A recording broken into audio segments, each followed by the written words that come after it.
வார்த்தைக்கு நேராக நாம் கடந்து போகலாம். என்னாகமத்தின் புஸ்தகம் நேற்று ஆண்டவர் இந்த வார்த்தைகளை இருதயத்தில் வைத்தார். உங்களை பிளஸ் பண்ணணும் நான் நம்புகிறேன். என்னாகமத்தின் புஸ்தகம் 13ஆம் அதிகாரம். என்னாகமம் 13ஆம் அதிகாரம். ஜீசஸ் 6ஆம் வருஷம்.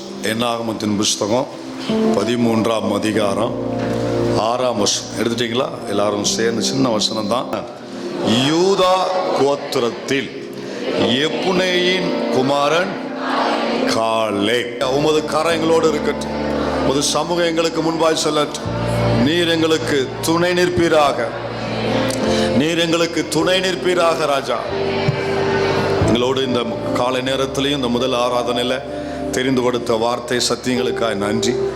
பேசும், மகிமைப்படும், மறைத்துக்கொள்ளும். இயேசுவின் நாமத்தில் ஜெபிக்கிறோம் நல்ல பிதாவே, ஆமென். உட்காருவோம். உன்னதமான கர்த்தர் கரத்தின் மறைவில் வாழ்கிறோ, சர்வ வல்லவர் நிழலில் தினம் வாசம் செய்கிறோ. உன்னதமான கர்த்தர் கரத்தில் மறைவில் வாழ்கிறோ, சர்வ வல்லவர் நிழலில் தினம் வாசம் செய்கின்றோம். மறுபடி, உன்னதமான கர்த்தர் கரத்தின் மறைவில் வாழ்கிறோ, சர்வ வல்லவர் நிழலில் தினம் வாசம் செய்கிறோ. வாதை அணுகாது, தீங்கு நேரிடாது. வாதை ஆத்துமாவே கர்த்தரையே நான் நம்புவது, அவரால் வறுமை வந்திடும். நான் நம்புவது கர்த்தராலே வறுமை வந்திடுமே. ஆத்துமாவே கர்த்தரையே நோக்கி அமர்ந்திரு. ஆத்துமாவே கர்த்தரையே நோக்கி அமர்ந்திரு. விட்டு விடாதே நம்பிக்கையை, வெகுமதி உன் கை கொண்டு வந்தீங்கன்னா கைதட்டி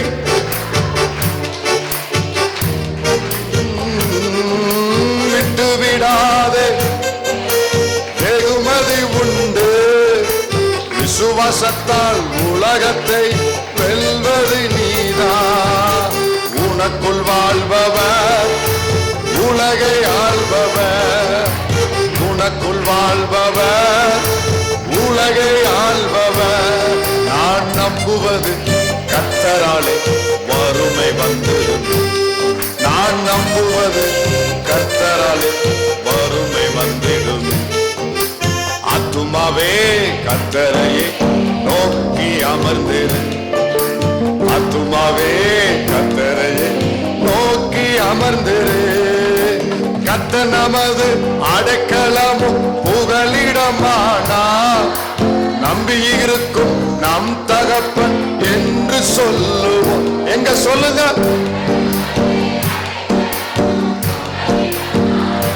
இந்த பக்கம்.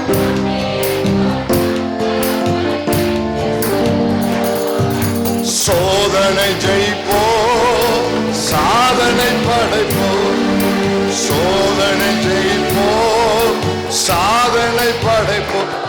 நீ நம்புவது கர்த்தராலே வறுமை வந்திடும். நான் நம்புவது கர்த்தராலே வறுமை வந்திடும். ஆத்துமாவே கர்த்தரையே நோக்கி அமர்ந்திரு. ஆத்துமாவே கர்த்தரையே நோக்கி அமர்ந்திரு. ஆத்துமாவே கர்த்தரையே நோக்கி அமர்ந்து. என் ஆத்துமாவே கர்த்தரையே நோக்கி அமர்ந்திரு. ஆமென் சொல்றீங்களா? இன்னைக்கு செய்தியே நோக்கி அமர்ந்திரு. ஆத்துமாவே கர்த்தரையே நோக்கி அமர்ந்து. ஆத்துமாவே கர்த்தரையே நோக்கி அமர்ந்து. எப்படி அமர்ந்திருக்கணுமா? தூங்கிக்கிட்டே அமரக்கூடாது. எப்படி அமர்ந்திருக்கணுமா? நோக்கி நோக்கி அமர்ந்திருக்கணும். அந்த நோக்கின்னு இருக்கிற நிறைய அர்த்தம். அந்த நோக்கிங்க இருக்குல்லங்க, நோக்கி, அந்த நோக்கி அதுல அந்த நோக்கிங்கிறதுல நீங்க என்ன சொல்ல வாரீங்க ஆண்டவற்ற? எனக்கு உம்மை தவிர வேற ஒரு நம்பிக்கை இல்லை. இந்த விஷயத்துல, இந்த காரியத்துல உங்களை மட்டும்தான் நான் நம்பி இருக்கிறேன்.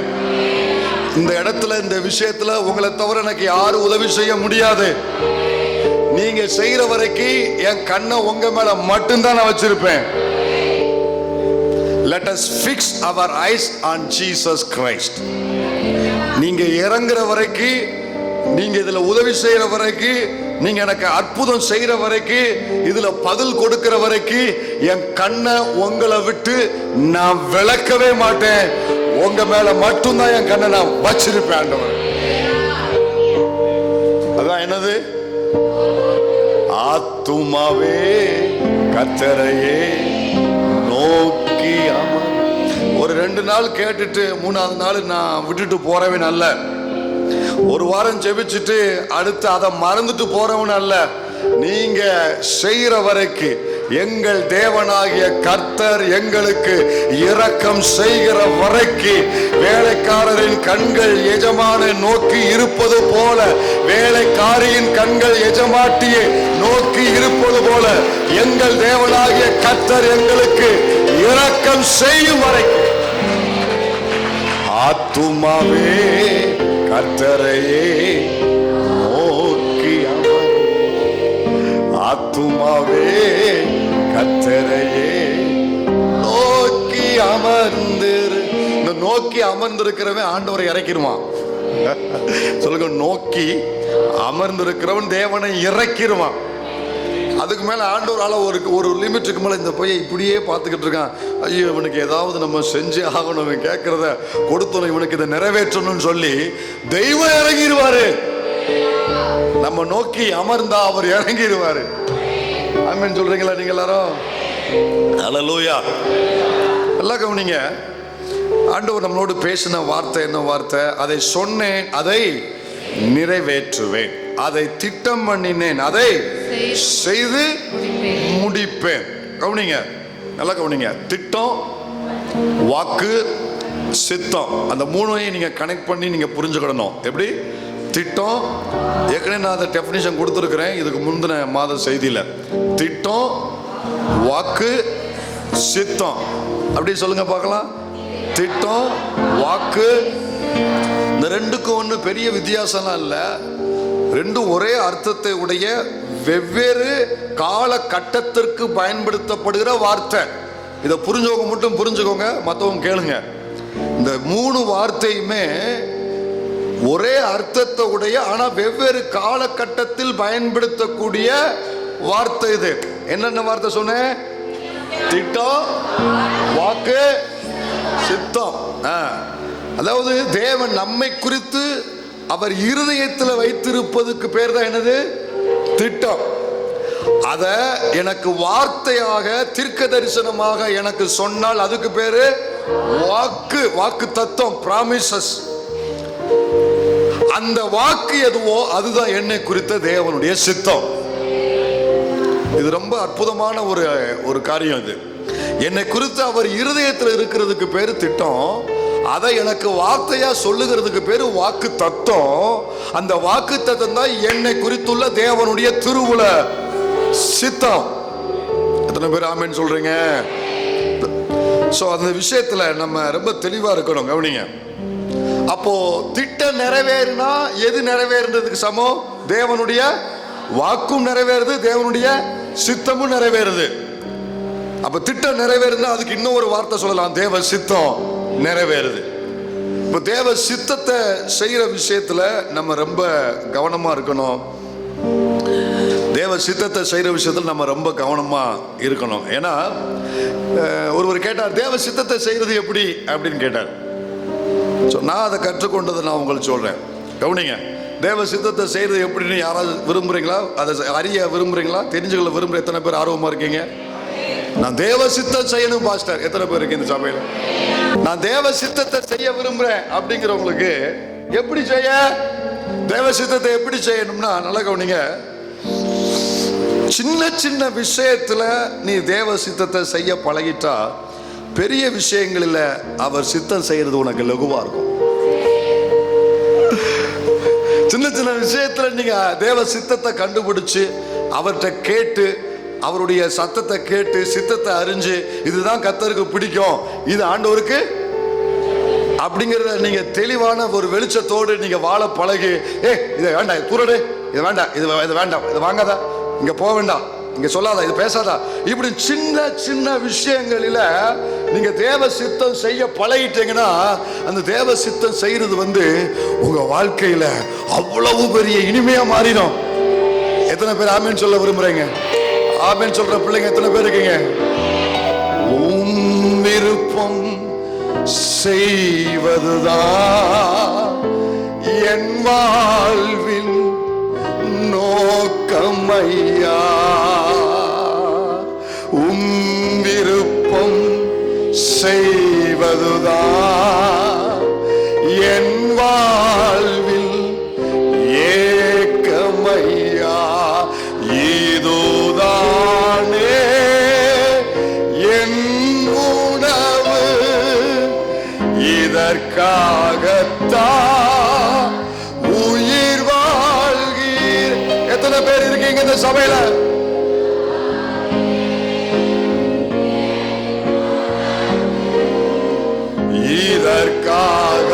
இதற்காகத்தான் உயிர் வாழ்கிறேன்.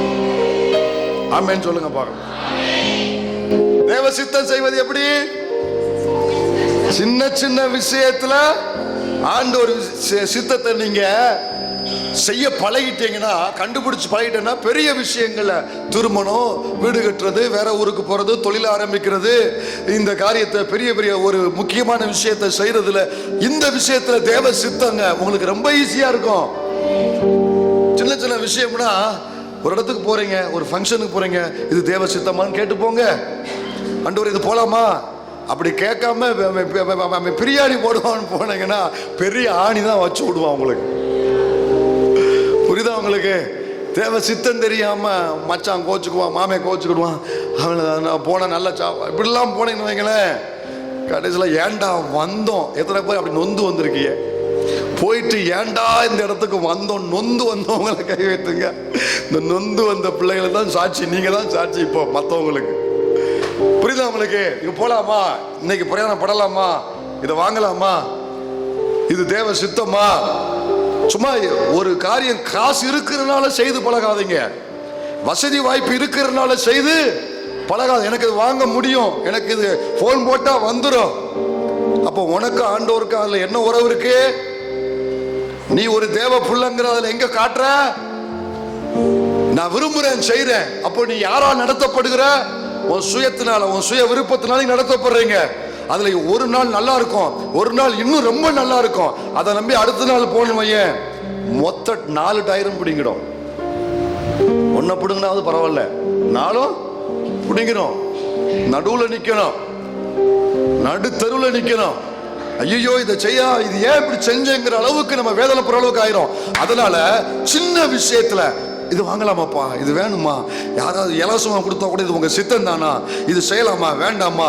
என் வாழ்க்கையிலையும் சரி, என் வீட்டுக்குள்ளேயும் சரி, அவர் சித்தம் இல்லாத பொருள், அவர் சித்தம் இல்லாத நினைவு, அவர் சித்தம் இல்லாத எந்த ஒரு காரியமோ இங்கேயே இருக்கக்கூடாது, இங்கேயே இருக்கக்கூடாது, எல்லையில இருக்கக்கூடாது. விரும்புறவங்க மட்டும் இருந்தா போதும். அவர் சித்தம் இல்லாதவங்க இங்கேயும் இருக்கக்கூடாது.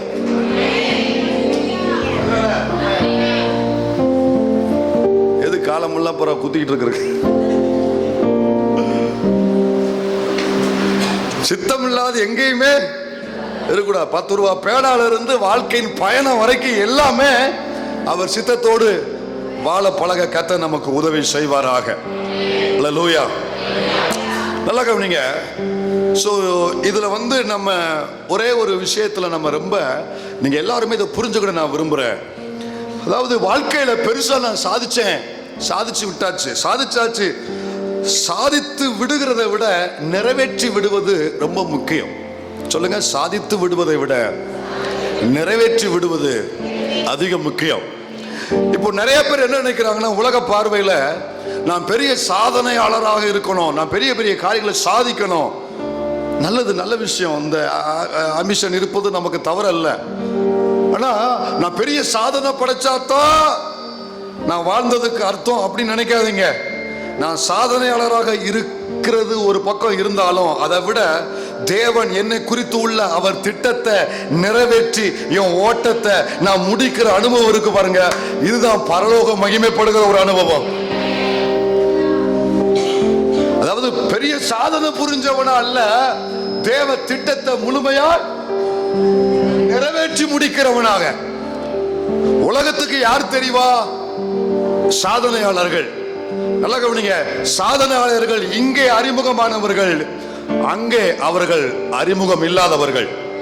ஆனால் இங்கே அறிமுகம் இல்லாம தேவ திட்டத்தை நிறைவேற்றி முடிக்கிறான் பாருங்க, அவன் பரலோகத்துக்கு முழுக்க முழுக்க அறிமுகமானவன். விரும்புறவங்க மட்டும். இங்க இருக்கிற இளம் தலைமுறைகள் கொஞ்சம் கையை நல்லா ஸ்ட்ரைட்டா உயர்த்துங்க பார்க்கலாம். இளம் தலைமுறைகள், இளம் தலைமுறைகள். உங்களை பார்த்து நான் உங்களை அத்தனை பேரையும் பார்த்து இப்ப கையை கீழே போட்டுக்கோ. உங்களை பார்த்து கேட்கிறேன், சாதிக்கணும்னு விரும்புறீங்களா?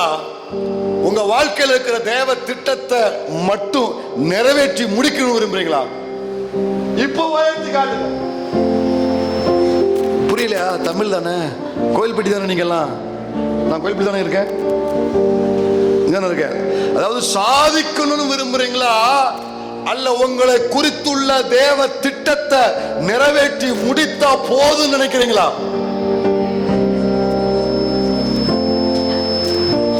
சாதிக்கிறவன் இங்க அவன் எல்லாருக்கும் அறிமுகமானவனா இருப்பான்.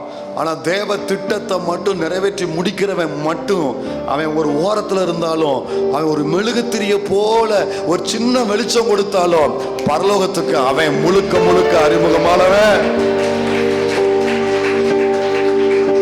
ஹல்லேலூயா. புரியுதா நான் சொல்றது?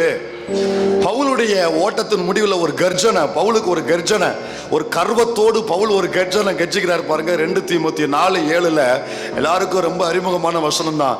2 தீமோத்தேயு 4:7 சொல்லுவாரு, வாசி பார்க்கலாம். நல்ல போராட்டத்தை போராடினேன், ஓட்டத்தை முடித்தேன், விசுவாசத்தை காத்து கொண்டேன். ஹல்லேலூயா. என்ன போராட்டம்? நல்ல போராட்டம். ஆனா அது வேதனையோடு சொல்லல. என்ன போராட்டம் பேர் வைக்காரு? நமக்கு ஒரே போராட்டமா இருக்கு பாஸ்டர். வீட்டுக்குள்ளேயும் போராட்டம், வெளியிலையும் போராட்டம், வேலை பார்க்கறது எல்லாத்துலயும் போராட்டமா இருக்கா? கூட ஒண்ணு சேர்த்துக்கோங்க. அது என்ன போராட்டம்? வீட்டுக்குள்ள என்ன போராட்டம், வெளியில என்ன போராட்டம்? நல்ல போராட்டம். நம்ம போற அந்த ஓட்டத்தில் இருக்கிற போராட்டத்துக்கு பேரு நல்ல போராட்டம். சலிச்சுக்கிடாதீங்க. இந்த போராட்டம் இருந்தா தான் ஆசீர்வாதம், இருந்தா தான் நம்மளும் இருப்போம். புரியுதா உங்களுக்கு? அப்போ இந்த அவர் சொல்றாரு, நல்ல போராட்டத்தை போராடினேன், ஓட்டத்தை முடித்தேன், விசுவாசத்தை. அதுல அவர் உள் அர்த்தத்தோடு இன்னொரு அர்த்தம் சொல்ல வர்றாரு. வெளியில ஓட்டத்தை முடித்தேன் அப்படிங்கறத சொல்லும் போதே அதுக்குள்ள இன்னொரு அர்த்தத்தை உள்ள வைக்கிறாரு. என்னை குறித்து பரலோகத்தின் திட்டத்தை நிறைவேற்றி முடித்தேன். சொல்லுங்க, என்னை குறித்த தேவ திட்டத்தை நிறைவேற்றி ஓட்டத்தை முடிக்கணும். தேவ திட்டத்தை நிறைவேற்றி ஓட்டத்தை முடிக்கணும். வச்சிட்டு முடிக்க கூடாது. யார் அது? உனக்கு வச்சா சாப்பாடுறா, நீ தாண்டா சாப்பிடணும் சொல்லுவாங்க. இப்படி படைஞ்சு வச்சுக்க, எவனையா திம்மா நடாத, நாய் கூட திங்காத தில்றா அப்படி. அவன் வச்ச தட்டு, அவனுக்கு வச்ச தட்டுல அவன் தான் சாப்பிடும். அப்போ உனக்குன்னு ஒரு பாத்திரத்துல தேவன் ஒரு திட்டத்தை தீட்டி அதை இருதயத்துல வச்சு வாக்கா கொடுத்து சித்தமா மாற்றி உங்க கையில கொடுத்து உங்களை ஓடு அப்படின்னு இருக்கிறாரு. அப்போ ஓட்டத்தின் முடிவுல நீங்களும் பவுல போல கர்ஜனையோடு சொல்லணும், நல்ல போராட்டத்தை போராடி என்னை குறித்துள்ள தேவ திட்டத்தை நிறைவேற்றி என் ஓட்டத்தை முடிச்ச. I finished my race by your grace. சொல்லுங்க, ரேஸ கிரேஸால முடிக்கணும். பவுலுடைய இந்த கர்ஜனை தான் உங்களுக்கு எனக்கு இருக்கணும். ஏன்னா பரலோகம் இதைத்தான் விரும்புது. நல்லா கவனிங்க. வாழ்க்கையில கிட்டத்தட்ட நீங்க நினைக்கிற மாதிரி பெரிய சாதனை புரிஞ்சாதான் நான் பெரிய சாட்சியா மாறுவேன் நினைக்காதீங்க. ஒன்னு சொல்லட்டுமா, ஒரு உண்மையை சொல்லட்டுமா, ஒரு ரகசியத்தை சொல்லட்டுமா? நல்லா கவனிங்க, இந்த வார்த்தையை நல்லா கவனிச்சுக்கோங்க. உங்களை குறித்து தேவன் வச்சிருக்கிற அந்த திட்டத்தை முழுவதுமா நீங்க நிறைவேற்றி ஒரு ஓரத்தில் இருந்தாலும் பரவாயில்ல, நீங்க மெதுவா ஓடினாலும் பரவாயில்ல, நொண்டி நீங்க ஓடினாலும் பரவாயில்ல, தத்தி நீங்க போனாலும் பரவாயில்ல, ஏதோ உங்களுக்கு கொடுத்த அந்த ட்ராக்கை சரியா ஓடி உங்களுக்கு கொடுத்த திட்டத்தை நீங்க சரியா நிறைவேற்றி முடிச்சு உங்க ஓட்டத்தை நீங்க பினிஷ் பண்ணுவீங்கன்னா இதுவும் பின் காலத்துல உங்களுக்கு பின்னால பெரிய சாட்சியா மாறுது. ஆனா எல்லாருடைய மனநலம் என்ன தெரியுமா? ஒரு பெரிய சாதனை புரிஞ்சாதான் பெரிய சாட்சி வருதுன்னு நினைக்கிறாங்க. இல்ல,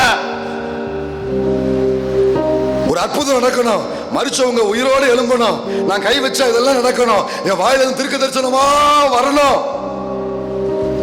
பரலோகத்துக்கு யார் போவான்னு, பரலோகத்துக்கு யார் அறியப்படுவார்னு ஆண்டவர் சொல்லும்போது என்ன சொல்ல தெரியுமா? அற்புதம் செய்கிறவர்கள் அல்ல.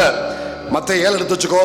நீங்க என்ன கவனிங்க, அற்புதம் செய்கிறவர்கள் அல்ல, தீர்க்க தரிசனம் உரைக்கிறவர்கள் அல்ல, பெரிய பெரிய விளம்பரப்படுத்தப்பட்ட ஊழியர்களை செய்தவர் அல்ல, பெரிய மேடை ஏறினவர்கள் அல்ல, லட்சக்கணக்கான ஆயிரக்கணக்கானருக்கு முன்னால மைக்க பிடிச்சு பாட்டு பாடினவர் அல்ல. பரலோகம் யாரை அங்கீகரிக்கும்னா 7:21 பிதாவின் சித்தப்படி வாசி பார்க்கலாம். பரலோகத்தில் இருக்கிற என் பிதாவின் சித்தத்தின்படி செய்கிறவனே பரலோக ராஜ்யத்தில் பிரவேசிப்பானே அல்லாமல். இந்த வார்த்தை எல்லாரும் வாயிலிருந்து வரணும்னு எனக்குள்ள நான் ரொம்ப விரும்புறேன். எல்லாரும் சேர்ந்து சொல்லலாமா? பின்னால இருக்கிறவங்க எல்லாரும் சேர்ந்து, பரலோகத்தில் இருக்கிற என் பிதாவின் சித்தப்படி செய்கிறவனே பரலோக ராஜ்யத்தில் பிரவேசிப்பானே அல்லாமல். என்னை நோக்கி கர்த்தாவே கர்த்தாவே என்று சொல்லுகிறவன் அதில். அப்ப அங்க போகணும்னா அங்க இருக்கிற ஒரே என்ட்ரன்ஸ் ஃபீஸ் அல்லது என்ட்ரன்ஸ் டிக்கெட், கால் டிக்கெட், ஒரே டிக்கெட் தான். அவனை பார்த்த உடனே பரலோகம் சொல்லும், இவன் பிதாவின் சித்தத்தை செய்தவன் உள்ளவா. நீங்க போய் நான் அற்புதம் செஞ்சிருக்கிற 5 பேருக்கு தூரமா நில்லு, நான் தீர்க்க தரிசனம் உரைச்சிருக்கேன் அங்க நில்லு, நான் பெரிய மேடலை ஏறி இருக்கேன் அங்க நில்லு. அவர்களை குறிச்சு அடுத்த வசனம் அவர்களை என்ன செய்வாரா? அந்நாளில் அநேகர் என்னை நோக்கி கர்த்தாவே கர்த்தாவே உமது நாமத்தினாலே தீர்க்க தரிசனம் உரைத்தோம் அல்லவா, உமது நாமத்தினாலே. தீர்க்க தரிசனத்தை ஆண்டவர் பேசுறாரு, அதற்காக கர்த்தருக்கு ஸ்தோத்திரம். உமது நாமத்தினாலே பிசாசுகளை துரத்தினோம் அல்லவா, பிசாசுகளை நம்ம ஜெபத்தின் மூலம் கர்த்தர் துரத்துகிறார், அதற்காக கர்த்தருக்கு ஸ்தோத்திரம். உமது நாமத்தினாலே அநேக அற்புதங்களை செய்தோம் அல்லவா. ஆண்டவர் இன்னைக்கு சபையில் நிறைய அற்புதம் செய்யறாரு. 5 பேருக்கு தான் செஞ்சிருக்காரா? உயிரோடு இருக்கிற எல்லாருக்குமே அற்புதம் செஞ்சிருக்காரு. அப்பொழுது ஆனா இத மட்டுமே அடையாளமா வைத்துக்கொண்டு முந்தின வசனத்துல செய்ய வேண்டியதை செய்யாம நீங்க ஓட்டத்தை ஓடி முடிச்சு பிரபலியம் அல்லது விளம்பரம் அல்லது சாதனை இதுல மட்டும் குறியா இருந்து முந்தின வசனத்துல உள்ளதை செய்ய தவறிட்டீங்கன்னா அப்போ பரலோகம் உங்களை குறிச்சு என்ன சொல்லும் தெரியுமா? நான் ஒரு காலம் உங்களை அறியவில்லை. என்ன கொடுமை தெரியுமா? எங்க ஒரு சின்ன ஜெபம், இந்த பரிதாபம் எங்க சபையில யாருக்குமே வரக்கூடாது. இவ்வளவு பேருக்கு மட்டும்தான் விரும்புறீங்களா? இந்த பரிதாபம் எங்க சபையில யாருக்கும் வரக்கூடாது. உம் விருப்பம் செய்வதுதான் என் வாழ்வில் ஏக்கமையா, இதோதானே என் உணவு, இதற்காகத்தான் உயிர் வாழ் ஏசையா என் மீட்பரே, ஏசையா என் மீட்பரே, இதுதானே என் உணவு. எப்படி எப்படி? இதற்காகத்தான் உயிர். நான் இப்போ மறுபடியும் கேட்கிறேன், தேவ பிள்ளைகளை, வாலிப பிள்ளைகளை நல்லா கவனிங்க. ஏமா நீ இங்க கவனிங்க, நான் பிரபலியமாகணும், நான் சாதிக்கணும், இதுல மட்டும் நீ குறியா இருக்காத. நான் சித்தம் செய்து சாதிக்கிறவனா இருந்தா பரவாயில்ல. நீங்க சித்தம் செய்து செகண்டரியா நீங்க சாதிச்சா பரவாயில்ல. ஆனா சித்தம் செய்யாம நீங்க வெறும் சாதனையில மட்டும் ஓடுனா உலக கோப்பையில அந்த ஒரு போட்டாவுல இருக்கிறதுக்கு மட்டும்தான் உங்க வாழ்க்கை தகும். கப்பை வாங்கிட்டு போட்டா பிடிச்சு தொங்க விடுறாம்ல, இதோட உங்க வாழ்க்கை முடிஞ்சிடணும். நான் கேட்கிறேன், உன்னோடு உங்க வாழ்க்கை முடியணுமா? உங்களுக்கு அப்புறமும் உங்க வாழ்க்கை அநேகரை ஆசீர்வதிக்கணுமா? ஆமீன் கேட்கல, இதுக்கு பதில் கேட்டேன். உங்களோடு உங்க வாழ்க்கை முடியணுமா? உங்களுக்கு அப்புறமும் உங்க வாழ்க்கை பலரை ஆசீர்வதிக்கணுமா? அப்படின்னா நீங்க சாதிக்கிறவர்களா அல்ல, என்னை குறித்த தேவ திட்டத்தை பூரணமாய் நிறைவேற்றி முடிக்கிறவனா. அப்ப வெளியே தெரிய மாட்டேனே பரவாயில்ல, ஒரு விளம்பரம் கிடைக்காதே பரவாயில்ல, என்ன யாருக்கும் தெரியாதே பரவாயில்ல, சாதனையாளர் பட்டியல வரமாட்டேனே பரவாயில்ல, பரலோகம் விரும்புகிற அந்த பிதாவின் பட்டியல்ல நான் வருவேன்ல, அது எனக்கு போதுங்கிறவங்க மட்டும், அது எனக்கு போதுங்கிறவங்க மட்டும்.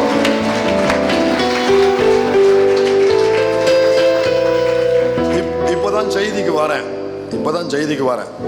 இதுவரைக்கும் அந்த அந்த அந்த ஹெட்டிங் உங்களுக்கு புரியணும். அந்த நான் போற ரூட் உங்களுக்கு புரியணுங்கிறதுக்காக தான் இவ்வளவு விளக்கம். இப்பதான் செய்திக்கு வர்றோம். முதல்ல வாசித்தம்ல எழும்பி நின்று அந்த வசனத்தை மேல இருந்து வாசி.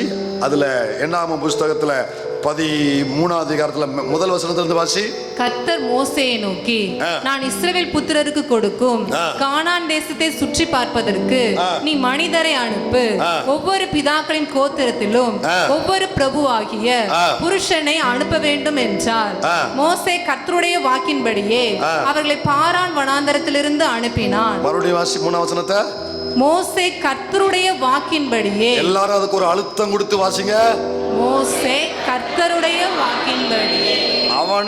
அவனா யாரை செலக்ட் பண்ணுமோ அவன் விரும்புற, அவன் மாமன் மச்ச கூட பிறந்தவன், அவன் சொந்தக்காரன், ஒண்ணு விட்டு சொந்தக்காரன், பொண்ணு கொடுத்தவன், பொண்ணு எடுத்தவன் அப்படின்னு அவனா விரும்புற ஆட்களை என்ன செய்யல, செலக்ட் பண்ணல. அவன் செலக்ட் பண்ற ஆட்களை எல்லாம் யார் சூஸ் பண்ணது? கர்த்தர் சூஸ் பண்ணத மோசே செலக்ட் பண்றான்.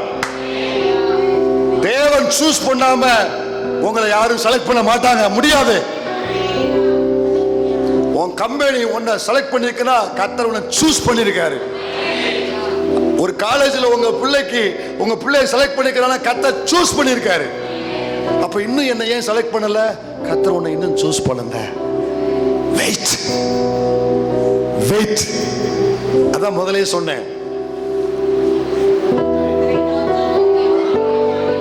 கர்த்தரை ஓகே, யாரை நோக்கிக்கா? பிரதர், யாரை நோக்கி பிரதர்? கவனிங்க. இப்போ வாசித்து 3ஆம் வசனம் வாசிட்டியா? இப்போ கீழே நம்ம வாசித்த 6ஆம் வசனம் வாசி. அந்த பட்டியல்ல யாரு வரா? யூதா கோத்திரத்தில் எப்புனேயின் குமாரன் காலேப். போதும். காலேப் தேவ திட்டத்தில் காலேப் வாழ்க்கையிலிருந்து நம்ம கற்றுக்கொள்ளுகிற இந்த தேவ சித்தம் விரும்புகிற பிள்ளைங்க. நான் முதல்ல இதுவரைக்கும் ஃபவுண்டேஷன் தான் போட்டிருக்கு. என்ன போட்டிருக்கு? ஃபுட்டிங் அங்கிட்டு தான் போட்டிருக்கு. இதுவரைக்கும் என்ன போட்டிருக்கு? ஃபவுண்டேஷன் போட்டிருக்கு. இப்பதான் மேல வரப்போது, கவனிக்கணும். தேவ சித்தத்தை நான் செய்யணும், நான் பெருசா சாதிக்கணும்னு விரும்பல, ஆனா அது என்ன குறித்த தேவ திட்டத்தை நான் நிறைவேற்றி முடிக்கணும், முடிச்சு ஓட்டத்தை முடிக்கணும் அப்படின்னு விரும்புறவங்களுக்கு இந்த செய்தி. எத்தனை பேர் விரும்புறீங்க? அதை நல்லா முழுவதும் உங்களுக்கு பேசி முடிக்க முடியாது. 3 6 கொஞ்சம் கலந்து நம்ம முடிக்க முயற்சி பண்ணுவோம். கர்த்தர் உதவி செய்வார். எப்புனேயின் குமாரனாகிய காலேப். கவனிங்க, இஸ்ரவேல் ஜனங்களை குறித்து தேவனுக்கு ஒரு பெரிய திட்டம் இருந்துச்சா? என்ன திட்டம்? எகிப்திலிருந்து அவங்க எங்க கொண்டு போய் சேர்க்கணும்? கானானுக்கு கொண்டு போய் சேர்க்கணும். இதுதான் தேவ திட்டம். இப்ப கொஞ்சம் வேகமா போறேன், நேரம் அதிகமா இல்லைனால. இப்போ இந்த திட்டத்துக்கு தேவன் என்ன பண்றாருன்னா 2 விஷயம் உண்டு. திட்டத்திற்குரிய காரியம், திட்டத்திற்குரிய மனிதர்கள். விரும்பினவங்க மட்டும் சொல்லுங்க, மத்தவங்க கொஞ்சம் ஓய்விடுங்க. சொல்லுங்க பார்க்கலாம். திட்டத்திற்குரிய காரியம், திட்டத்திற்குரிய. நம்ம வாழ்க்கையில எப்போதுமே 2மே உண்டு பிரதர், சிஸ்டர். உங்க வாழ்க்கை 2 உண்டு. திட்டத்திற்குரிய காரியம், திட்டத்திற்குரிய மனிதர்கள். இப்ப உதாரணமா இஸ்ரவேல் ஜனங்களை எகிப்திலிருந்து கானானுக்கு கொண்டு வருகிறது திட்டத்திற்குரிய காரியம். இப்ப இந்த திட்டத்திற்குரிய காரியத்தை நிறைவேற்ற தேவன் தெரிந்து கொண்ட திட்டத்திற்குரிய மனிதர்கள் உண்டா இல்லையா? அந்த மனிதர்கள் பேரை வரிசையா சொல்லுங்க. மோசே. Very good. கவனிங்க, இப்போ அவர்களை எகிப்திலிருந்து கானானுக்கு கொண்டு வர வேண்டும் என்பது தேவனுடைய திட்டத்திற்குரிய காரியம். இந்த திட்டத்திற்குரிய காரியத்தை நிறைவேற்ற அவர் தெரிந்து கொண்ட திட்டத்திற்குரிய மனிதர்கள் மோசே, யோசுவா. மோசே, யோசுவா. ஒரு குறிப்பிட்ட எல்லை வரைக்கும் யார் வரா? மோசே. அதுக்கடுத்து மீதி எல்லை வரைக்கும் யார் போறா? யோசுவா. கவனிங்க, தேவன் திட்டத்தையும் மாற்ற மாட்டார், திட்டத்திற்குரிய மனிதர்களையும் மாற்ற மாட்டார். இந்த ஜனங்கள் இத்தனை வருஷம் கஷ்டப்பட்டால் திட்டத்தையும் மாற்றல, மோசேவோ அல்லது யோசுவாவையும் கர்த்தர் மாற்றல. அவர் எதை பிக்ஸ் பண்ணாரோ அதை அப்படியே நிறைவேற்றி முடித்தார். கவனிங்க, பாதி தூரம் வரைக்கும் மோசேனா, மீதி தூரம் வரைக்கும் யோசுவா. தேவனுடைய ராஜ்யம் என்பது ரொம்ப பெருசுங்க. ஆண்டவரே, இதை புரிந்து கொள்ள எங்க சபை மக்களுக்கு நீங்க உதவி செய்யணும்பா. தேவனுடைய, நிமிர்ந்து உட்காருங்க, அப்பதான் உங்களுக்கு புரியும். தேவனுடைய ராஜ்யம் என்பது ரொம்ப பெருசு, ரொம்ப பெருசு. சுத்தி பாருங்க, உங்க கண்ணு எட்டுற வரைக்கும் இந்த பில்டிங்கை சுத்தி பாருங்க. உங்க கண்ணு எட்டுறது சுத்தி பாருங்க. என் கண்ணு இதையும் தாண்டி கோயில்பட்டி முழுதும் போகும் பாஸ்ன்றீங்களா? சரி, இப்போ வரைக்கும் எட்டுற வரைக்கும் பார்த்தா போதும். கவனிங்க, இப்போ இந்த பில்டிங் கிட்டத்தட்ட நமக்கு ஒரு பெருசு தான் இல்லையா? நம்ம வீடை விட பெருசாக தானே இருக்குது. இப்போ இந்த பில்டிங்கில் வந்து எது முக்கியம்னா எல்லாமே முக்கியம். எது முக்கியம்? இந்த பீம் முக்கியமா, இந்த பில்லர் முக்கியமா, இந்த சவரு முக்கியமா, இந்த கதவு முக்கியமா? இல்லை பாஸ்டர், எனக்கு இந்த பீமு தான் முக்கியம், மற்றதெல்லாம் உடச்சு தள்ளிடுவோமா? இல்லை, எனக்கு பில்லர் தான் முக்கியம், மற்றது இல்லை, எனக்கு சவர் தான் முக்கியம், அப்போ பீம் வேண்டாமா? பில்லர் இல்லாமல் பீம் இல்லை, பீம் இல்லாமல் ரூஃப் இல்லை, ரூஃப் இல்லாமல் சவர் இல்லை, எது இல்லாமல் டோர் இல்லை, எல்லாமே முக்கியம். உட்காந்துக்கு தர அதை விட ரொம்ப முக்கியம். அப்போ இந்த பில்டிங்ல எல்லாமே முக்கியம். தேவனுடைய ராஜ்யம் என்பது ரொம்ப பெருசு. அந்த தேவனுடைய ராஜ்யத்துல நிறைய விஷயம் இருக்கு. எல்லாமே பெருசு, எல்லாமே முக்கியம், எல்லாமே முக்கியம். இந்த தேவ ராஜ்யத்துல கவனிங்க, மோசேக்கு ஒரு பங்கு உண்டு, யோசுவாவுக்கு ஒரு பங்கு உண்டு. மோசையும் தேவை, யோசுவாவும் தேவை. தேவ ராஜ்யத்துல இங்க இருக்கிற பாட்டியும் தேவை, இந்த பையனும் தேவை, அந்த பிரதரும் தேவை, இந்த தங்கச்சியும் தேவை, இந்த தம்பிமார்களும் தேவை, இங்க இருக்கிற ஊழியர்களும் தேவை, நம்ம எல்லாரும் தேவை. தேவ ராஜ்யம் ரொம்ப பெருசு. ஒரு ஆள் ஒன்மன் ஷோ கிடையாது தேவராஜ்யம். தேவராஜ்யம் ஒன்மன் ஷோ கிடையாது. ஊழியம் வந்து ஒன்மன் ஷோ, ஆளுக்கு ஒரு பங்கு, எல்லாத்திலும் நான் தான் இருக்கணும். நோ, அதுவும் முடியாது, அதுவும் முடியாது. அது என்னை விட்டு யாரும் செய்யக்கூடாது, அதுவும் முடியாது. ஒவ்வொருவருக்கும் ஒரு பங்கு இருக்கு. எனக்கு மோசே வேண்டாம், யோசுவா மட்டும். டே, மோசே இல்லைன்னா வெளியே வரவே முடியாது.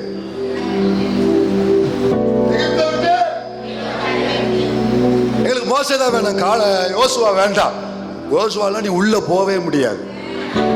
ரெண்டு பேருமே வேணும்டா. வெளியே வர்றதுக்கு மோசேனா, உள்ள வர்றதுக்கு யோசுவா.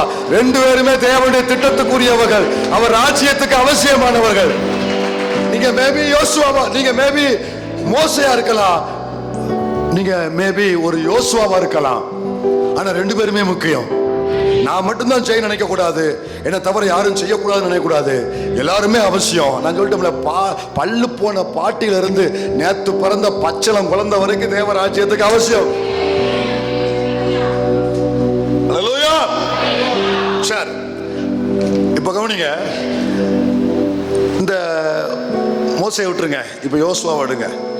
இந்த யோசுவா இருக்கார்ல, யோசுவா பைபிள்ல எங்கேயுமே யோசுவா தனியா இருக்க மாட்டார். ஆரம்பத்துல யார் கூட இணைஞ்சு வருவாருன்னா, யாரோட இணைஞ்சு வருவாருன்னா, ஜோசுவா அண்ட் காலேப். யோசுவா காலேப், காலேப் யோசுவா. இந்த யோசுவாவும் காலேப்பும் ரெண்டு பேரும் ஒரே பேட்ச், ரெண்டு பேரும் ஒரே செட்டு. இதுல மூத்தவன் யாருன்னா, கிட்டத்தட்ட காலேப்பு தான் கொஞ்சம் மூத்தவர். ஆனா ரெண்டு பேரும் ஒரே பேட்ச். ரெண்டு பேரும் அங்கிருந்து வெளியே வந்தவங்க, ஒண்ணு போல எகிப்தை விட்டு வந்தவங்க. 6 லட்சம் புருஷர்கள்ல இவங்க ரெண்டு பேரும் மட்டும்தான் கானானுக்குள்ள போனவங்க. இந்த ரெண்டு பேரை வச்சு ஆண்டவர் நிறைய விஷயம் செஞ்சிருக்கிறாரு. ரெண்டு பேரும் இணைஞ்சே பயணிச்சவங்க, ரெண்டு பேரும் இணைஞ்சே ஊழியத்தில் இருந்தவங்க, ரெண்டு பேரும் ஒரே பேட்ச், ஒரே ஆவி உள்ளவர்கள், ஒரே நோக்கம் உள்ளவர்கள், ஒரே ட்ராக்ல இணைந்து ஓடுகிறவர்கள், யோசுவாவும் காலேப்பும். ஆனா ஆனா இந்த யோசுவாவுக்கு ஆரம்பத்தில் இருந்தே ஆசாரிப்பு கூடாரத்தில் ஊழியம் செய்யறதுக்கும், அடுத்து யுத்தத்தை முன்னின்று அமலேக்கியரை முறியடிக்கும் பொழுது மோசே மேல கையை உயர்த்தி இருக்கும் பொழுது கீழே யுத்தம் பண்ணது யாருங்க? யாருங்க யுத்தம் பண்ணா? யுத்தம் பண்ணது யாரு? இப்ப எனக்கு பெரிய யுத்தமா இருக்கு உங்களோட, பல் சொல்லுங்க. யுத்தம் பண்ணது யாரு? யோசுவா. அப்போ ஆரம்பத்திலிருந்து ஆசாரிப்பு கூடமா இருக்கட்டும், யுத்தமா இருக்கட்டும், நிர்வாக காரியமா இருக்கட்டும், இதுல எல்லாமே யார் அதிகமா பயன்படுத்தப்பட்டது? ஆரம்பத்திலிருந்து யோசுவாவுக்கு அமோக வாய்ப்பு, ஒளிமயமான எதிர்காலம். யாரு கண்ணுக்கு தெரியுது? யோசுவா கண்ணுக்கு தெரியுது. ஆனா இந்த யோசுவா கூடயே இணைஞ்ச ஒரு ஆவி உள்ள ஒருத்தர் இருக்கான் தெரியுமா? காலேப். காலேப் இவன் எந்த லிஸ்ட்லயுமே கிடையாது. இவன் எந்த லிஸ்ட்லயுமே கிடையாது. இந்த வாய்ப்பும் காலேப்புக்கு வரல. ஆசாரிப்பு கூடாரத்தில் போய் ஊழியம் செய்யற வாய்ப்பு காலேப்புக்கு வரல. யுத்தத்தை முன்னின்று நடத்துகிற வாய்ப்பு காலேப்புக்கு வரல. நிர்வாக விஷயத்துல அல்லது பிரிச்சு விட்டு ஜனங்களுடைய பிரச்சனையை விசாரிக்கிற விஷயத்துல இந்த வாய்ப்பு காலேப்புக்கு எதுலையுமே காலேப்புக்கு வரல. கிட்டத்தட்ட காலேப்பு நம்ம பார்வையில நம்ம பாசையில சொன்னா கரெக்டா தான் சொல்றீங்க, சத்தமா சொல்லுங்க. ஓரங்கட்டப்பட்ட மாதிரி, ஓரங்கட்டப்பட்ட மாதிரி. ரெண்டு பேரும் இணைஞ்சு போனாங்க, ரெண்டு பேரும் இணைஞ்சு செயல்பட்டாங்க. ஆனா ஒருவன் பிரகாசமா பயன்படுத்தப்படுறான், ஆனா ஒருவன் மறைஞ்சிருக்கிறான். ஒருவன் வெளியே வர முடியாம மறைஞ்சிருக்கிறான். அவன் அட்ரஸே இல்லாம இருக்கிறான். அவனுக்கு எந்த பிரபலியமும் இல்லை. அவன் பேரு குறிப்பிட்ட இடம் வரைக்கும் எங்கேயுமே பதிவாகல. அப்படி ஓரமா ஒதுக்கப்பட்டது போல. ஒதுக்கப்படல. தேவன் யாரையும் ஒதுக்கிறவர் அல்ல, ஓரங்கட்டுகிறவர் அல்ல. சொல்லுங்க, தேவன் ஒதுக்கிறவர் அல்ல, மறைக்கிறவர். என்ன கேட்கல? ஒதுக்கிறவர் அல்ல, மறைக்கிறவர். இன்னைக்கு உங்க லைஃப்ல உங்களோடு சேர்ந்து பயணிச்சவங்க பிரகாசமா இருக்கிறாங்க, நல்ல இடத்துல இருக்கிறாங்க, நல்ல பொசிஷன்ல வந்திருக்கிறாங்க, நல்ல நிலைமையில அவங்க போயிட்டாங்க. ஆனா நான் இன்னைக்கு மறைஞ்சு இருக்கிற என் மகன், என் குடும்பம், என் பிள்ளைங்க பின்தங்கி இருக்கு, ஓரங்கட்டப்பட்டு இருக்கு, ஒதுக்கப்பட்டு இருக்கு. எங்களால வெளியே வர முடியல. கூட வந்தவங்க பயன்படுறாங்க, கூட வந்தவங்க பிரகாசமா இருக்கிறாங்க, நல்ல லைஃப்ல செட்டில் ஆயிட்டாங்க. ஆனா நான் ஓரமா இருக்கிறேன். என் பிள்ளை ஓரங்கட்டப்பட்டிருக்கா, என் குடும்பம் ஓரமா இருக்கு. இன்னும் என் வாழ்க்கைக்குன்னு ஒரு எந்த வழியும் பிறக்கல, எனக்கு எந்த நம்பிக்கையும் இல்லை, பல கேள்விக்குறியோடு இருக்கிறேன். ஒதுக்கப்பட்ட ஒரு ஒரு ஒரு மனநிலைமையோடு வந்திருக்கிறேன். உள்ள யாரா இருக்கிறீங்களா? உள்ள யாரோ பல புழுக்கத்துல உள்ள இருக்கீங்களா? யாரோ சிலரோடு நீ போட்டி போட்டுக்கிட்டு உன்னை குறித்த தேவ திட்டம் தெரியாம, கவுனி, இது யாருக்குரிய செய்தியோ அவர்களுக்கு மட்டும்தான் புரியும். மற்றவர்களுக்கு உற்சாகமா இருக்கும், நீங்க உற்சாகம் அடைஞ்சு போனா போதும். புரிஞ்சவங்க நல்லா புரியணும். நல்லா கவனிங்க.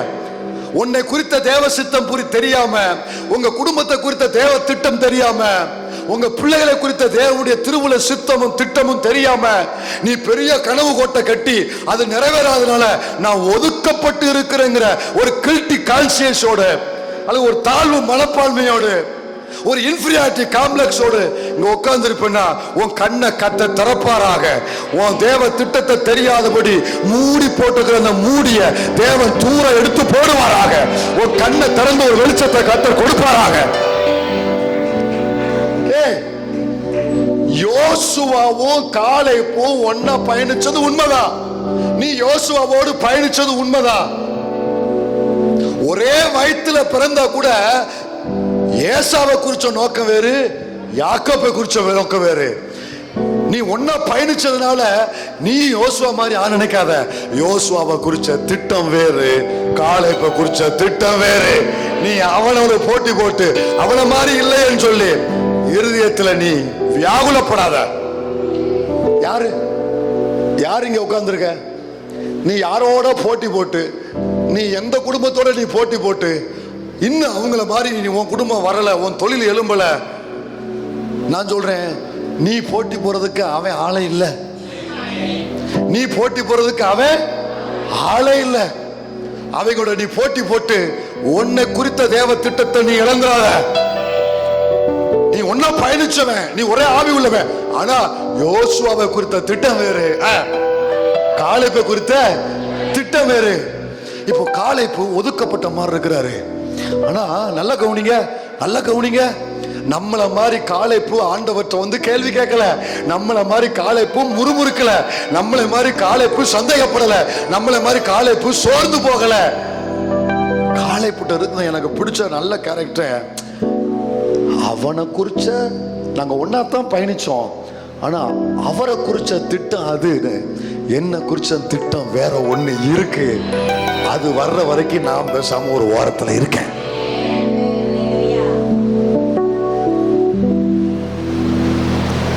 ஒரு உண்மையை சொல்லட்டுமா, இந்த பூமியில உனக்கு நிகர் நீதான், தெரியுமா? நீ மற்றவனோடு போட்டி போட்டு, மற்றவளோடு போட்டி போட்டு, ஏன் தேவனிடத்துல இவ்வளவு உனக்கு வியாகுலம், தேவனிடத்துல இவ்வளவு உனக்கு சந்தேகம், கேள்வி? நல்ல கவனி. ஒரு நாய்களுக்கெல்லாம் ஒரு போட்டி வச்சாங்களாம். என்னது? நாய்களுக்கெல்லாம் ஓட்ட போட்டி வச்சாங்கண்ணா. எல்லா நாய் வந்திருக்கு, எல்லா நாய் வந்து நிக்கி. நான் கதையை சொல்றேன், நீங்க வேற மாதிரி நினைச்சுக்கிட்டாதீங்க. அப்போ அந்த ஓட்ட போட்டியில ஒரு சிறுத்தையவும் கூட்டு வந்தாங்களாம். அந்த சிறுத்தைக்கு என்ன விஷயம்னே சொல்லாம ஒரு போட்டி இருக்கு, வந்து நீயும் பங்கு பெறுன்னு சொல்லி கூட்டு வந்தாங்களாம். அந்த சிறுத்தையும் கூட்டு வந்ததுக்கு அப்புறம் தான் சிறுத்தை பார்த்துச்சான், நிக்கிறதெல்லாம் யார் நிக்க, இதையும் கொண்டு போய் நிப்பாட்டினாங்களா, நின்றுச்சான். இப்போ 1 2 விசிலு, உடனே எல்லா நாயும் வேகமா ஓடுது.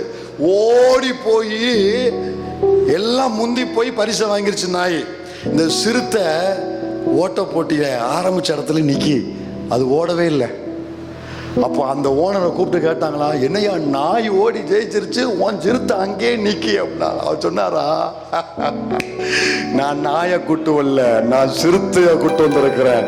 நாய்களோடு ஓடி நான் சிறுத்தைங்கிறது நிரூபிக்கணும்னா அது எனக்கு அவசியமே இல்லை. என்னை பார்த்தாலே தெரியும் நான் சிறுத்தை. எனக்கு நிகர் நான் தான். பக்கத்துல கை கொடுத்து சொல்லுங்க, உங்களுக்கு நிகர் நீங்க தாங்க. யோசுவாவோடு நீ போட்டி போடாத. யோசுவா எனக்கு, ஆனா காளைப்புக்கு அந்த இருதயம் கிடையாது. காளைப்பு எப்படிப்பட்டவர் தெரியுமா? அவருக்கு அது திட்டம்னா எனக்கு இன்னும் ஒரு திட்டம் இருக்கு. நீ கொஞ்சம் முன்னால போ யோசுவா, நீ முன்னால போ, எனக்கு இன்னும் ஒரு திட்டம் இருக்குது. அந்த திட்டம் வரும் வர நான் காத்திருப்பேன், நான் வெயிட் பண்ணுவேன், நான் வெயிட் பண்ணுவேன். சிலருடைய திட்டம் வேகமா நிறைவேறும், உங்களை குறிச்ச திட்டம் கொஞ்சம் பொறுமையா இருக்கும். அவர்களை குறிச்ச தேவ திட்டம் நிறைவேறுதுன்னா நீ ஸ்தோத்திரம் பண்ணி கொஞ்சம் கற்றுக்கொண்டு அமைதியாயிரு. உன்னை குறிச்ச தேவ திட்டம் நிறைவேற போதுன்னா அதுக்காக நீ உருவாகி காத்திரு. அவன் காத்திருந்தானா, நேரம் வந்துச்சா, இவனுக்கு முன்னாலேயே மேலே எழும்பிட்டான். யாரு? ஜோசுவா. ஆனா இவன் இன்னும் காத்திருக்கான். வேலை, ஆனா கர்த்தர் மறக்கல. நேரம் வந்துச்சா, வேலை வந்துச்சா, ஆண்டவர் என்ன பண்ணாரு தான் சொல்றேன், நல்லா கவனிங்க. வேவு பார்க்க 12 பேரை அனுப்பணும். 12 பேரை அனுப்புறதுல ஆண்டவர் வாயை திறந்து சொல்றாரு, யார் யாரை அனுப்பணும், இந்தந்த கோத்திரத்துல யார் யாரை அனுப்பணும்னு சொல்லி கர்த்தர் வாயை திறந்து சொல்றாரு. தேவனுடைய வாயிலிருந்து ஒவ்வொரு பேரா வெளியே வருது. அந்த பேர் வரும் பொழுது இத காளைப்பு எதிர்பார்க்கல. அவன் பாட்டுல அவன் வீட்டை அவன் வேலையை மட்டும் பார்த்துக்கிட்டு இருக்கான். திடீரென்று ஒரு நாள் வந்துச்சு, கர்த்தர் மோசேயை கூப்பிட்டாரு, 12 பேரை அனுப்பு, 12 பேர் பட்டியலை நான் தரேன், இந்த கோத்திரத்துல இவன், இந்த கோத்திரத்துல இவன், இந்த கோத்திரத்துல இவன், அப்படியே எல்லாரும் அப்படி எதிர்பார்ப்புக்கார நிலைமையில திடீர் என்று ஆண்டவர் சொல்றாரு, யூதா கோத்திரத்தில் எப்புனையின் குமாரன் காளைப்பை கூப்பிடு, காளைப்பை கூப்பிடு, காளைப்பை கூப்பிடு. இது காளைப்புக்கான நேரம், இது காளைப்புக்கான திட்டம். அவனை கூப்பிடு. அவனுக்கு இது எதுவுமே தெரியாது, அவன் பாட்டுல வேலையை பார்த்துட்டு இருக்கான். ஆள் வருது, மோசே கூப்பிடுறாரு, ஓடி வாரா. என்ன மோசே, ஏதாவது உதவி செய்யணுமா, ஏதாவது தண்ணி எடுத்து ஊத்தணுமா?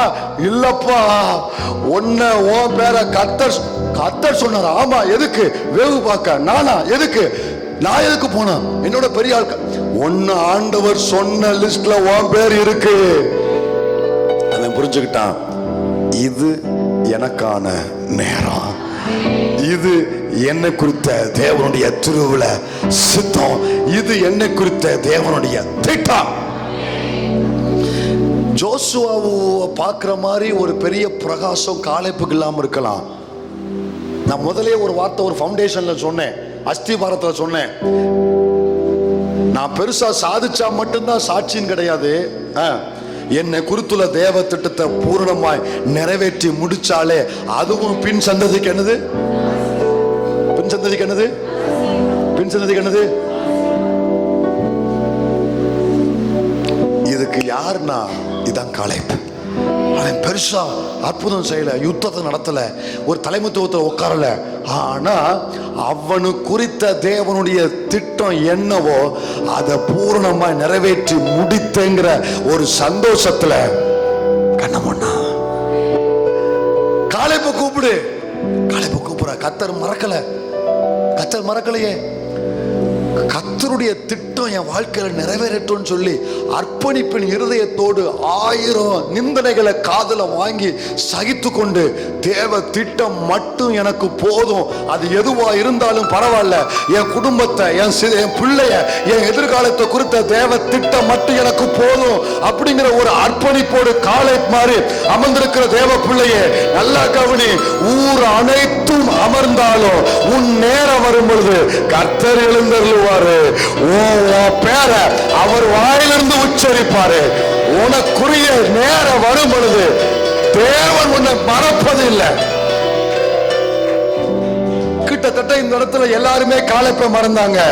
ஆனா இந்த இடத்துல கர்த்தர் காலேப்பை மறக்கல.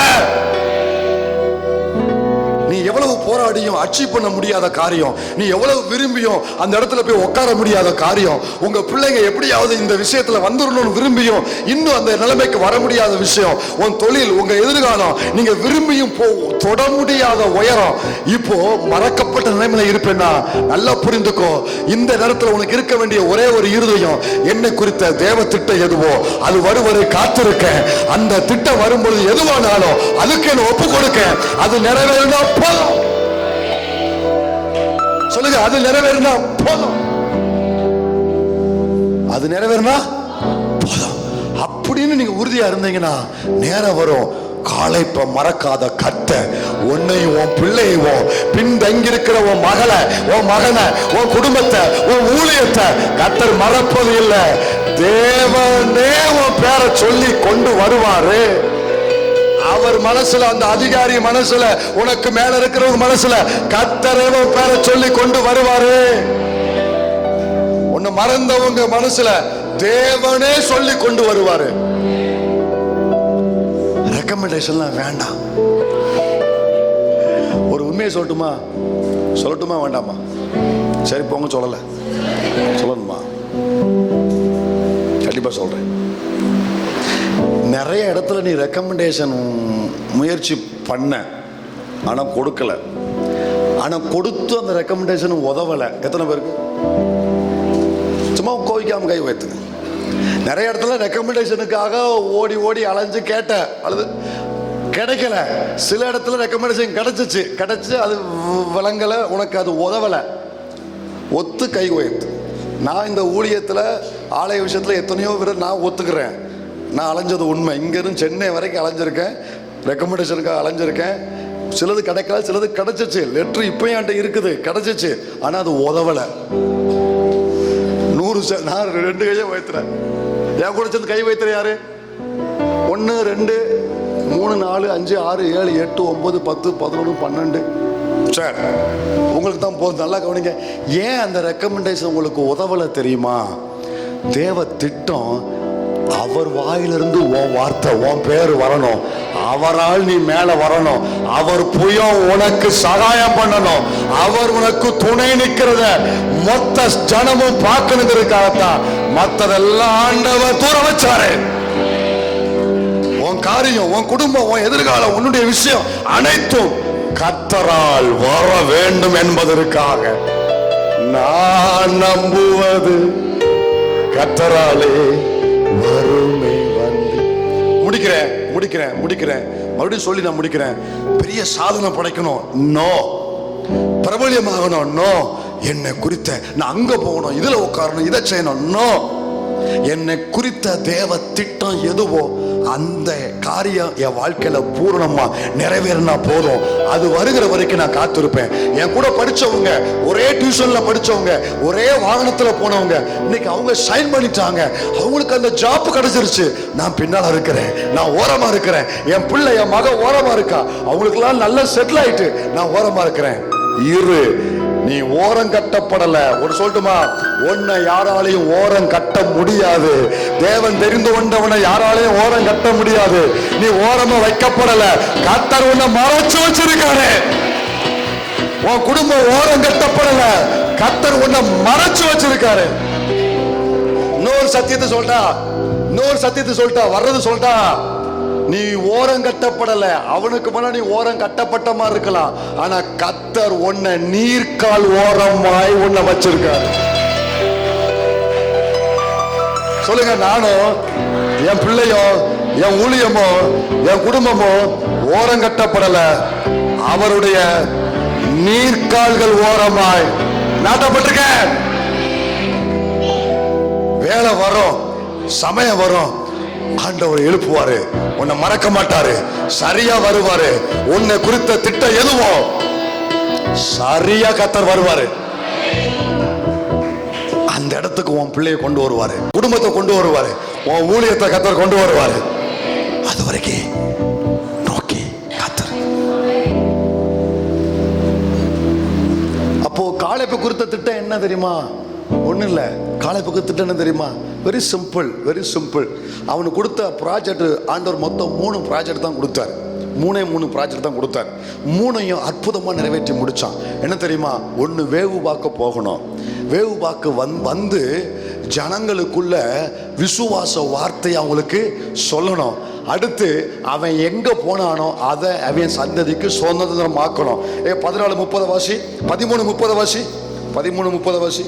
என்னாம 13:30 வாசி. அப்பொழுது காலேப் மோசேக்கு முன்பாக ஜனங்களை அமர்த்தி, நாம் உடனே போய் அதை சுதந்தரித்துக் கொள்வோம், நாம் அதை எளிதாய் ஜெயித்துக் கொள்ளலாம் என்றார். 14:24 என்னுடைய தாசனாகிய காலேப் வேற ஆவிய உடையவனாய் இருக்கிறபடியினாலும் உத்தமமாய் என்னை பின்பற்றி வந்தபடியினாலும் அவன் போய் வந்த தேசத்திலே 13:30 போயிட்டு வந்து ஜனங்களுக்கு நற்செய்தி, அதாவது பாசிட்டிவான விசுவாச வார்த்தையை கூறுறாரு. நம்பர் 1. முதல்ல போனது நம்பர் 1, வந்து விசுவாச அறிக்கை சொல்றது நம்பர் 2. இப்ப பாருங்க 14:24 பாருங்க. என்னுடைய தாசனாகிய காலேப் வேற ஆவிய உடையவனாய் இருக்கிறபடியினாலும் உத்தமமாய் என்னை பின்பற்றி வந்தபடியினாலும் அவன் போய் வந்த தேசத்திலே அவரை சேர பண்ணுவேன். ஒரு ஆமென் சொல்லுங்க பார்க்கலாம். அடுத்த வார்த்தை, அவன் சந்ததியார். யாரே? அவன் சந்ததியார். யாரே? யாரே? அவன் சந்ததியார் அதை சுதந்தரித்துக் கொள்ளுவார்கள். இவன் எங்க போய் வேவு பார்க்க போனானோ, எப்ரோனுக்கு போனான் இருக்கு. எந்த எப்ரோனுக்கு போய் வேவு பார்க்க போனானோ ஆண்டவர் சொல்லிட்டாரு, நீ துணிஞ்சு போனேல, எனக்காய் காத்திருந்தில்ல, மறைஞ்சிருந்தாலும் காத்திருந்தில்ல, என் நேரத்துக்காக, என் திட்டத்துக்காக காத்திருந்தில்ல, இதுதான் உன்னை குறித்த என் திட்டம், வெளியே வா, உன்னை அனுப்புறேன், போயிட்டு வா, ஜனங்களை திடப்படுத்து. போயிட்டு வந்தது உனக்கும் உன் சந்ததிக்கும். அவனை குறித்த தேவனை, யோசுவாவை குறித்த தேவ திட்டம் ஜனங்களை உள்ள கொண்டு போய் சேர்க்கணும். ஆனா காலேபு குறித்த தேவ திட்டம் எப்ரோனை சுதந்தரிக்கணும். நடந்துச்சா? யோசுவா 14:14 வாசித்துட்டு எழுதுங்க. யோசுவா 14:14 14 மறந்துடாதீங்க. ஆதலால் கேனாசியனாகிய எப்புனேயின் குமாரனாகிய காலேப் இஸ்ரவேலின் தேவனாகிய கர்த்தரை உத்தமமாய் பின்பற்றினபடியினால் இந்நாள் மட்டும் இருக்கிறபடி, இந்நாள் மட்டும் இருக்கிறபடி, எல்லாரும் சேர்ந்து அந்த வசனத்தை, இந்நாள் மட்டும் இருக்கிறபடி எபிரோன் அவனுக்கு சுதந்திரமாயிற்று. முழங்கால் போடுங்க.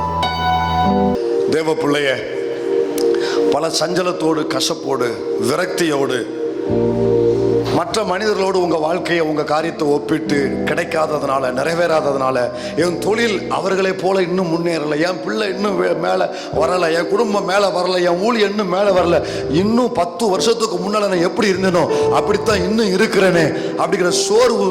எல்லாரும் கண்ண மூடுங்க. அப்படிங்கிற சோர்வு இந்த ஆலயத்தில் எத்தனை பேருக்கு இருக்கு? இந்த ஆலயம் எத்தனை பேருக்கு இன்னும் பல வருஷமா இருந்த இடத்துல என் வாழ்க்கை இருக்குது. ஆனா நான் ஜெபிக்கிறேன், ஆனா நான் உபவாசிக்கிறேன், ஆனா வைராக்கியமா இருக்கிறேன், கர்த்தருக்காய் காத்திருக்கிறேன், ஆனா இன்னும் நான் பின்தங்கி இருக்கிறேன். காலைப்பு மாதிரி இன்னும் நான் பின்தங்கி இருக்கிறேன், இன்னும் நான் ஓரத்துல இருக்கிறேன். அந்த சோர்வு எத்தனை பேருக்கு இருக்கு? ஆண்டவற்றை நீ பார்த்து சொல்லு. கர்த்தர் உன்கிட்ட பேசல விரும்பினா நீ பார்த்து சொல்லு. என்னை குறித்த உங்க திட்டம் எதுவோ அது வரும் வர நான் காத்திருக்கிறேன்ப்பா. நான் ஓரம் கட்டப்படலப்பா, உங்க நீர்க்கால் ஓரத்துல நாட்டப்பட்டிருக்கிறேன்ப்பா. எல்லாரும் என்ன மறந்தாலும் காலைப்பின் நேரத்துல எப்படி காலைப்ப நீங்க நினைவு கூர்ந்து அவனுக்காக நீங்க இறங்கி வந்து செயல்பட்டது போல என் நேரத்துல எனக்காய் நீங்க இறங்கி வருவீங்க, எனக்காய் நீங்க செயல்படுவீங்க. என்னை குறித்த உங்க திட்டத்துக்கு என்ன வெளியே எடுப்பீங்க. அவன் போய் வந்த தேசம் அவனுக்கு சுதந்திரம் ஆயிற்று, அவனுக்கு சுதந்திரம் ஆயிற்று. நீ வடிச்ச கண்ணீர் எதுக்காக கண்ணீர் வடிச்ச? நீ பட்ட பிரயாசம் எதுக்காக பிரயாசப்பட்ட? நீ எதுக்காக உழைச்ச? நீ எதுக்காக நீ போராடின? இயேசுவின் நாமத்துல நான் டிக்ளேர் பண்றேன், அது உனக்கு சுதந்திரம் ஆயிற்று. உன் கண்ணீருக்கு பின்னால இருக்கிற, உன் விசுவாசத்துக்கு பின்னால இருக்கிற, உன் எதிர்பார்ப்புக்கு பின்னால இருக்கிற அந்த காரியம் உனக்கு சுதந்திரம் ஆயிற்று. நம்புறவங்க மட்டும் வார்த்தை கர்த்தருக்கு நன்றி சொல்லுங்க. இதோடு பேசின ஜீவ வார்த்தைக்காக நன்றி அப்பா, நன்றி அப்பா. எங்களை குறித்துள்ள உங்க திட்டம் வரும் வரை, திட்டத்துக்குரிய நேரம் வரும் வரை காலைப்ப போல வருத்தப்படாம காத்திருக்கிற இருதயத்தை தாங்க, சோர்ந்து போகாம காத்திருக்கிற இருதயத்தை தாங்க. யாரெல்லாம் இளைத்து போய் வந்தாங்களோ அவர்களை ஒரு விஷயம் தேவன் பலப்படுத்துவீராக. மகிமைப்படுங்க, வழி நடத்துங்க. இயேசுவின் நாமத்தில் பிதாவே, ஆமென்.